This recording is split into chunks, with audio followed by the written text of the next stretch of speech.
À la une ce soir, la décision du tribunal de Fort-de-France reportée à ce vendredi. La justice donne 3 jours aux actionnaires potentiels et aux salariés d'ATV pour finaliser les détails du projet de reprise. Explication dans ce journal. 375 000 € récoltés en 10 jours, un pari fou réalisé grâce à la mobilisation des Martiniquais. Nous reviendrons sur les moments forts de cette campagne lancée pour sauver les chaînes du groupe ATV. Dans l'actualité également, ouverture du procès en appel dans l'affaire du crash de Maracaibo. La blessure est toujours vive pour les familles de victimes. Elles attendent des condamnations dans ce dossier. Et puis cette initiative pour financer les loisirs des pensionnaires de l'EHPAD Emma Ventura de Fort-de-France. Une kermesse organisée ce mardi. Reportage en images à la fin de votre journal. Voilà pour les titres. Bonsoir à tous. Pas d'écran noir, mais pas de décision non plus. Le tribunal de Fort-de-France a donc donné son délibéré. Il le donnera donc vendredi dans l'affaire d'ATV. Nous y reviendrons largement dans ce journal. Mais d'abord, cette autre information judiciaire. Je vous le disais en titre, les familles des victimes du crash de Maracaibo réunies pour un nouveau procès devant la Cour d'appel de Fort-de-France. 3 ans après le non-lieu prononcé en première instance, la plus grande catastrophe aérienne de l'histoire de la Martinique sera réexaminée. La première journée d'audience a lieu aujourd'hui. Le reportage d'Alizé Lutran et de Michel François.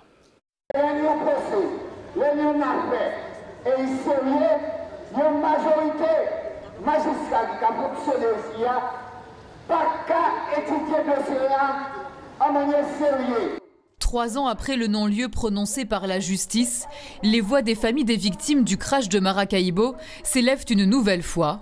Selon elle, les pilotes du vol 708 de la West Caribbean ne seraient pas les seuls responsables de l'accident.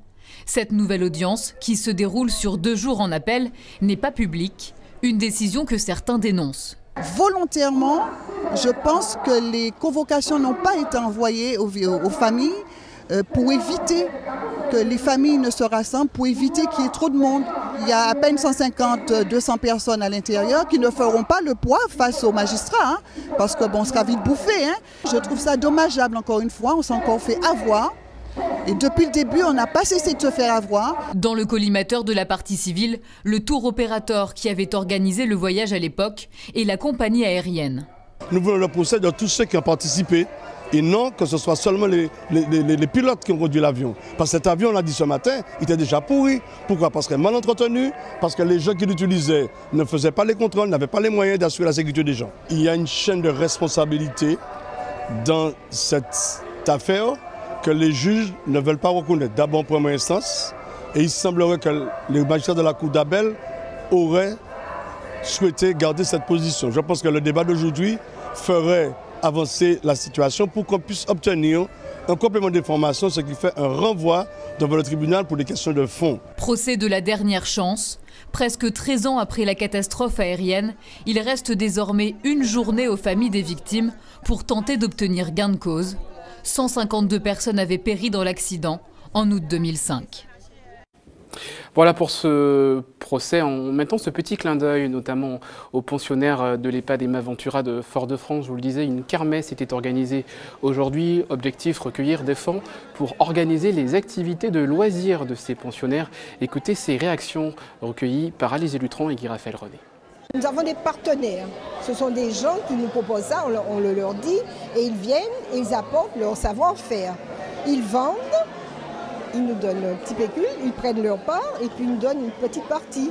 On paye des orchestres, on paye enfin des musiciens, il y a, je ne sais pas moi, on fait aussi des spectacles.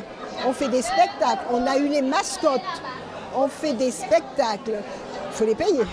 C'est pour le bien-être des résidents, voilà. Alors c'est un petit plus pour eux et je pense que ça leur fait plaisir, ils sont contents.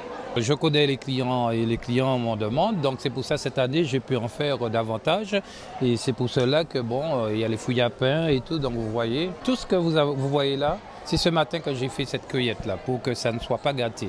Donc je voulais voir des trucs très frais. L'ambiance est parfaite, ça c'est une première pour moi cette année, et il y a eu beaucoup de monde. Voilà pour cette action de solidarité envers les pensionnaires de l'EHPAD Emma Ventura. Direction la Guadeloupe maintenant, une région où notre île sœur touchée également par les algues de sargasse comme la Martinique. L'île fait également appel aux grands moyens pour limiter les impacts sur la vie quotidienne. Regardez le reportage de Karine Diama et de Patrick Curie.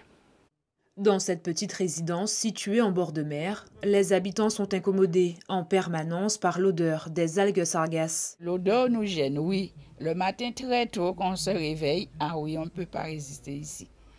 Bon, et après, dans la journée, bon, ça peut se passer, mais le matin, c'est dur. Même constat chez son voisin Herman. On a souffert avec l'odeur là, ça a fait 2 fois ça a rentré là. Première fois, c'était pareil. Deuxième fois, c'est même petit encore. Comme les matins à partir, les animaux moins, et le mobilier a fermé. Même là, il est déjà encore obligé fermé.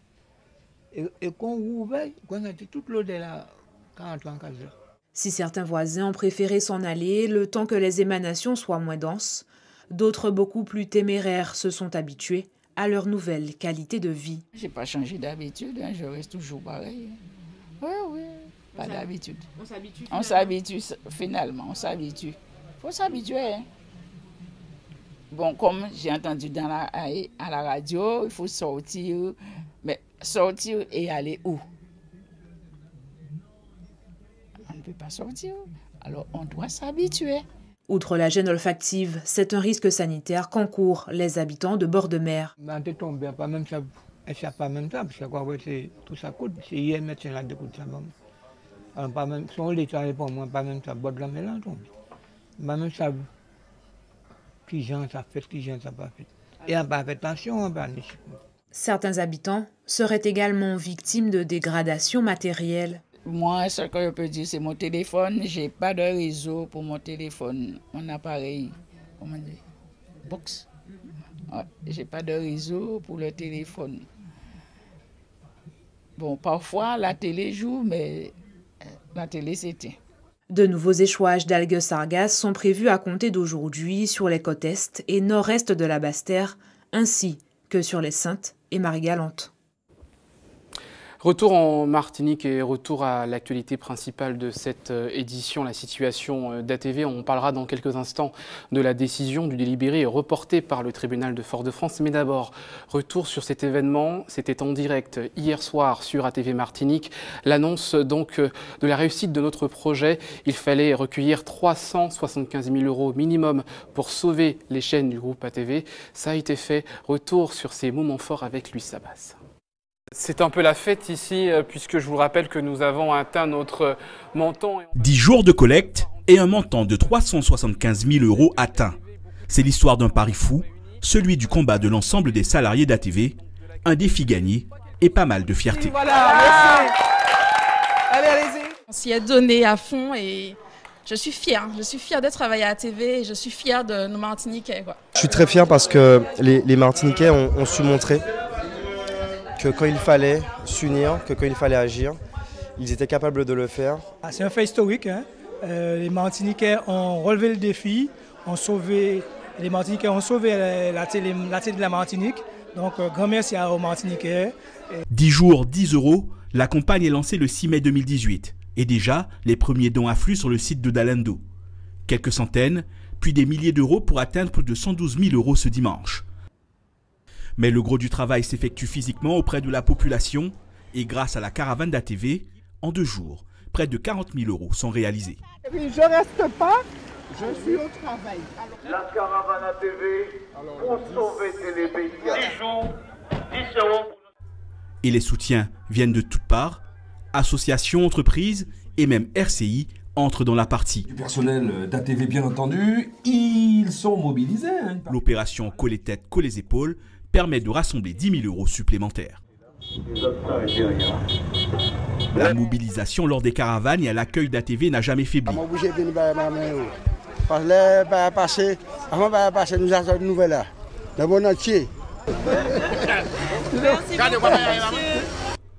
Bilan, à la fin du temps imparti, le soutien de la population martiniquaise a permis de rassembler plus de 375 000 € pour la sauvegarde d'ATV.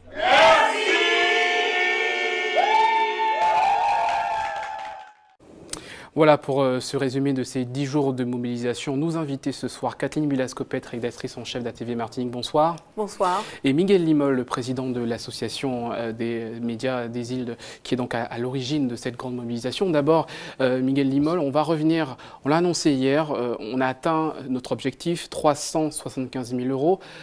Quel est le montant exact de cette cagnotte? Bonsoir Jean-Marc, bonsoir la Martinique.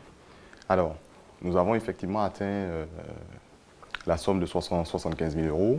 Nous sommes en train de compter en ce moment, donc on va très certainement se rapprocher des 400 000, un peu plus. On n'a pas encore les chiffres exacts puisque nous sommes en train de récupérer un petit peu les sommes un peu à droite et à gauche. Donc je pense qu'on aura l'occasion de faire le point ultérieurement. Alors, pour expliquer aux téléspectateurs à quoi va servir cette somme, à quoi est-elle destinée? Alors, cette somme va servir tout simplement pour permettre au personnel, à travers l'association, d'entrer dans le capital d'ATV Martinique, ATV Guadeloupe et ATV Guyane, bien sûr.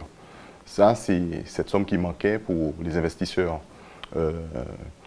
du groupe VIA, d'ailleurs, Christophe Musset et Bruno Ledoux, et également Sparks Consulting, représenté par Gilles Camouille. Alors, le tribunal de Fort-de-France n'a pas annoncé sa décision aujourd'hui, on y reviendra dans quelques instants dans notre reportage. Mais comment cette association, donc Médias des Îles, va pouvoir se transformer et rentrer dans le capital? Est-ce que vous avez déjà une idée de la forme juridique? Alors, effectivement, en ce moment, nos avocats sont en train de travailler dessus, puisque ça, c'est la partie du travail que je dois fournir en plus, puisqu'il faut que les choses soient, entre guillemets, légales. Et ensuite, nous avons également l'accompagnement d'un expert comptable dessus. Merci beaucoup, Miguel Limol. Peut-être que vous souhaitez ajouter quelque chose, notamment sur cette mobilisation? Eh bien, écoutez, je suis très content. Je remercie l'ensemble des Martiniquais et Martiniquaises et l'ensemble au fait de la diaspora antillaise en métropole, en Guyane, à La Réunion, et également en Guadeloupe, qui se sont mobilisés pour qu'on puisse réussir ce pari. Merci beaucoup. Alors, Kathleen Bilascopette, rédactrice en chef d'ATV Martinique. Alors, la télévision, pas d'écran noir aujourd'hui. On attend vendredi la décision du tribunal. En attendant, les équipes continuent de travailler. Alors oui, effectivement, Jean-Marc, donc tout reste suspendu évidemment à ce délibéré qui devait être rendu aujourd'hui et qui finalement le sera vendredi. Les choses semblent aller dans le bon sens, mais évidemment, tant que le tribunal de commerce n'aura pas tranché, il reste cette épée de Damoclès. Alors les téléspectateurs l'ont évidemment remarqué, nous ne sommes plus en édition spéciale. Vous avez retrouvé votre place sur votre plateau et moi j'ai réendossé mon maillot de rédactrice en chef parce que effectivement la campagne 10 jours 10 € a porté ses fruits. On en remercie toute la Martinique et là les équipes se remettent au travail tout de suite parce que nous avons un énorme challenge à relever. Très clairement, Jean-Marc, il y aura un avant et un après 14 mai. Alors pour la Martinique en général, je le crois, mais aussi pour cette chaîne ATV.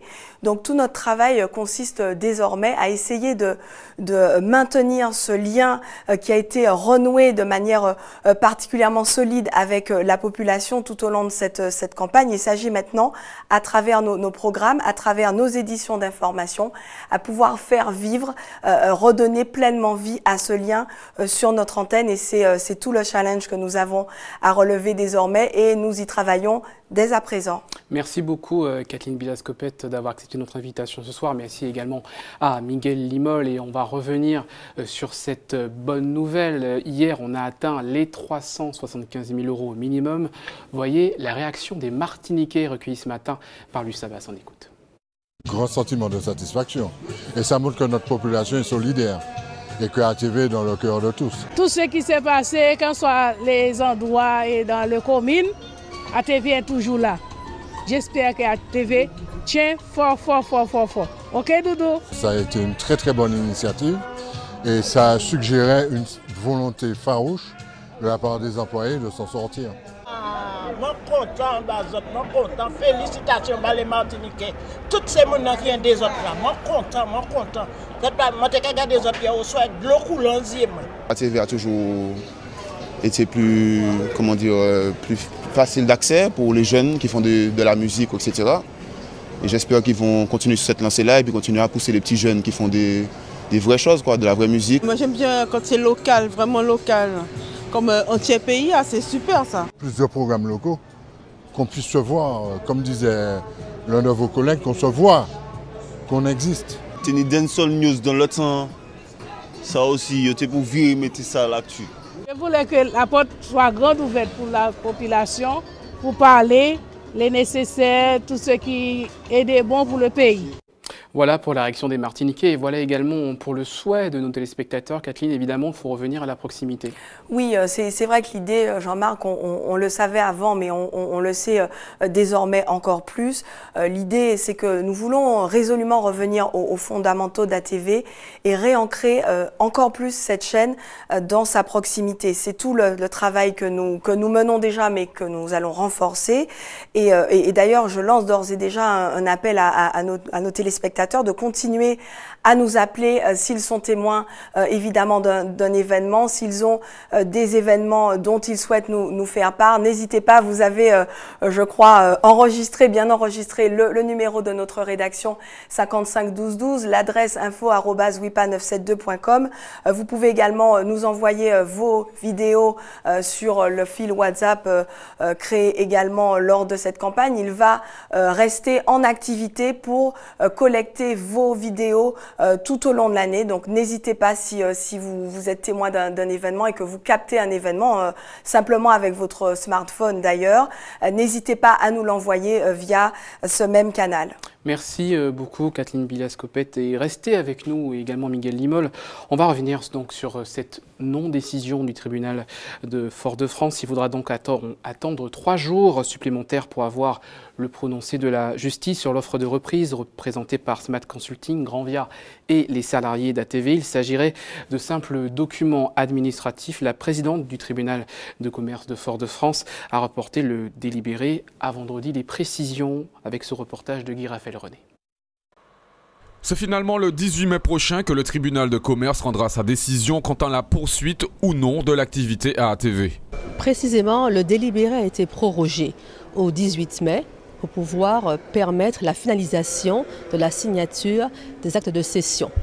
À cette date, le tribunal mixte de commerce de Fort-de-France prendra une décision afin de décider du sort de l'entreprise, soit de son maintien en période d'observation, pour permettre ensuite aux investisseurs, avec la présence de l'administrateur judiciaire, Maître Miwat, d'élaborer un plan de redressement qui sera ensuite soumis à l'homologation judiciaire du tribunal mixte de commerce.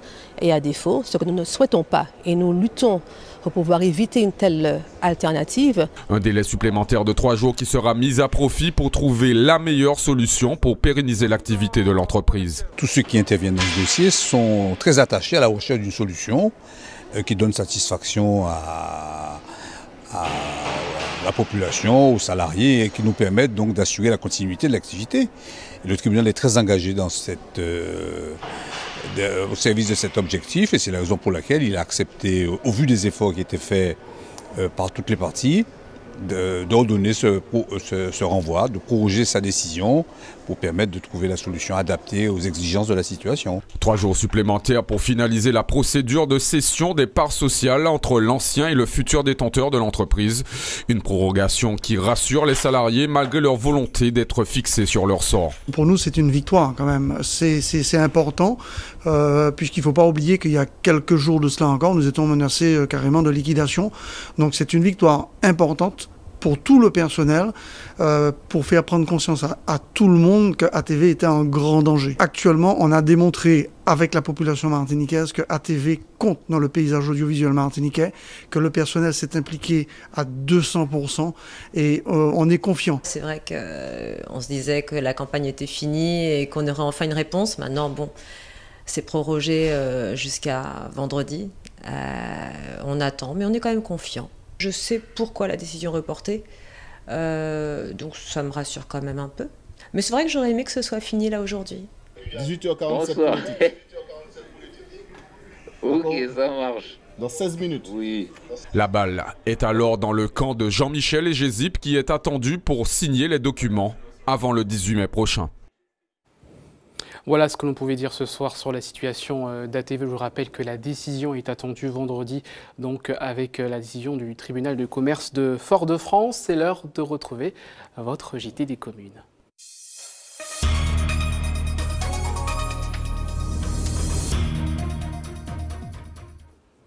Votre JT des communes avec le tant aimé Hubert Bornil. Ce soir, une rediffusion, un reportage réalisé sur une initiative, celle d'une jeune Martiniquaise qui a décidé de créer un puzzle aux couleurs de la Martinique destiné aux jeunes et aux moins jeunes. On regarde. Je retrouve une âme d'enfant ici dans la case à jeux et ce que je découvre qui est tout à fait exceptionnel, c'est qu'au-delà de tous ces jeux qui proviennent du monde entier, maintenant, désormais, on peut retrouver un puzzle made in Martinique avec des artistes bien de chez nous, Claude Coquille, Christophe Merthe ou encore Dre Lorenzen. On retrouve des photographies, des images, de belles vues en tout cas, et puis du puzzle. Caroline Ventura est une jeune femme qui évolue dans le domaine du conseil en entreprise. Jusque-là, elle n'a jamais considéré avoir une âme d'artiste et pourtant ce projet de puzzle l'y a conduit. Il y a ce sentiment de pièce après pièce, reposer chaque touche de couleur avec le peintre. Pour aller au bout de son idée, la jeune femme a dû rencontrer des artistes, réussir à les convaincre. Au final, ils sont 5 à avoir accepté de céder leurs œuvres, à l'exemple de l'artiste Lorenzen. Un tableau dont on a beaucoup entendu parler ces derniers temps, parce qu'il était en première du Buzz Magazine. Et c'est extrêmement amusant de voir que vraiment au même moment, je suis venue lui en parler. Vraiment, elle s'est complètement ouverte et exposée. J'ai la chance de travailler avec Claude Coquille, qui m'a proposé ce visuel-là, je lui ai demandé, il a accepté, et qui est un joli petit garçon. Des puzzles avec des visages et des histoires qui nous sont familières, cela a été tout l'enjeu du projet, faire en sorte que nos enfants aient des représentations diverses, éviter en fait les stéréotypes. On a un puzzle avec une petite fille noire qui est absolument magnifique, de la même façon qu'on a un puzzle avec une jeune fille blonde qui elle aussi est très belle. Un des objectifs, c'est de dire voilà, il n'y a pas qu'un seul modèle de beauté, il n'y a pas une seule référence, une seule vérité. Une idée cadeau plutôt sympathique et intelligente, voilà de quoi occuper sainement nos enfants. Le puzzle convient parfaitement aux enfants dès l'âge de 8 ans. Et voilà, je m'y mets, ça a l'air très facile, mais c'est quand même compliqué cette affaire. Oui. Mais ce qui est intéressant, c'est qu'on arrive, c'est voir le résultat. Et puis rappelons, l'objectif de Madame Ventura, c'est étendre ce projet aux écoles, que désormais nos petits puissent avoir de quoi travailler tout en s'amusant.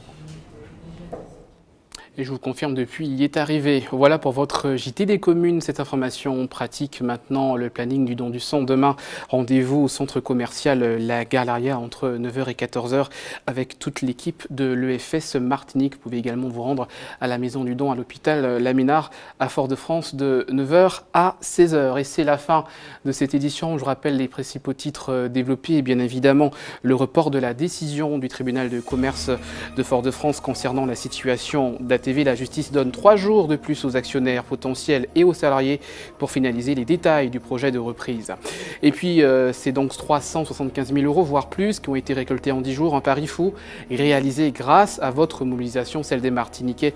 Nous sommes revenus sur les moments forts de ces 10 jours, 10 € pour sauver TéléPIA. Également dans l'actualité de ce jour, cette ouverture du procès en appel dans l'affaire du crash de Maracaibo. Un procès à huis clos. Les familles demandent toujours que des responsables soient jugés et nommé par la justice. Et puis cette action de solidarité pour venir en aide aux pensionnaires de l'EHPAD Emma Ventura, une manifestation organisée aujourd'hui pour récolter des fonds pour financer les loisirs. On se quitte avec le remerciement de l'ensemble des salariés d'ATV après ces 10 jours de collecte. Bien évidemment, nous attendons la décision du tribunal vendredi, mais nous vous disons encore une fois merci. Regardez.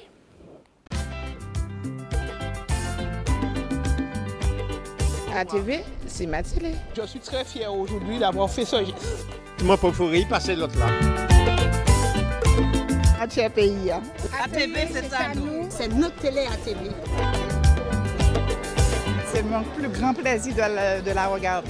M'obliger, mon papa est pas, c'est pas 4 chemins, m'obliger à venir là. ATV, c'est ma télé. Depuis votre naissance, jusqu'à maintenant. ATV, c'est ma télé. C'est une télé de proximité. C'est ma télé. Et je suis toujours branchée sur ATV.